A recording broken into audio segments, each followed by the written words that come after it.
Hi, my name is Mary Vickers. I'm from Homer, Georgia.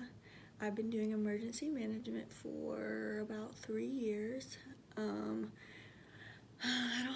My personal experience with flooding is not a whole lot.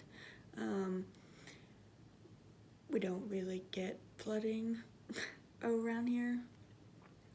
My commitment to helping people with flooding would probably be to I don't know, just make people aware of what they're supposed to be doing when floods come. Like evacuating, taking your personal belongings with you, things like that.